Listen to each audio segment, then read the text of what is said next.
Weche makamago bende nyalo bedo paro mag rawere mamoko. Okinyi makawuono bedo jahawi antiere kod moko kuom gi e studio kae mar mondo mi wabed kod twak mong'ith. Chwal ote magi paro penjo moramora kokale namba mar ote machuok 23600. Facebook ibiro yudo wa achiel kachiel Ramogi TV, X @Ramogi TV. Ka an bende nyalo tudri koda e Facebook page mara ibiro yuda Joyce Oduor, mbui mara mar X ibiro yuda @JoyceOduor_. Kwachako twak marwa yangu kinyi makawuono adwa nachak kodi Aaron.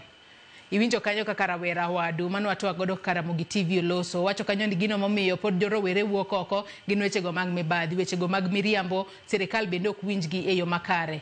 Chieng' tich adek mano mar jumani ne waneno ka jopiny kata rawere no wuok oko nokete kaka rapar mag rawere mamoko mano wito ngimagi tarik 25 dwe mar auchiel higa mokadho. Ng'anyo manyoro ne mano mar rapara kose ne ntiere kod gima chielo mane seche moko pondo e ng'anyono. Aparo ni ng'anyo kod rapar gin gik moko ariyo mopogore. And ng'anyo kendo gima ne vijende wa otimo odiochieng' mar tich adek nyok en ng'anyo. To nyo winjo bed ni watimo gimiluongo ni rapar. Aparo ni piny Kenya noneno kan watimo rapar higa mokalo kane wan e duond bura mar Azimio la Umoja. Ande gima nyo wanene piny mangima kaka jo Kenya nyok en ng'anyo ajoi to nyo en gima dhongere luongo ni looting.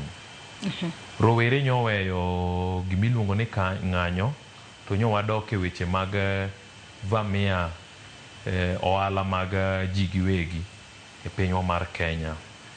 Aparo ni kapok nyo ng'anyo chopo to noland maber kabisa ni wadhi timo rapar mar rowere mwasebedo kwa wito e weche mag ng'anyo. Aparo ni rapar en weche mag ona kata miyo luor jogo matindo mwasebedo kwa wito. Tok nyo en gima nyo watimo nyoro manyo nenore e piny mar Kenya. Kamano.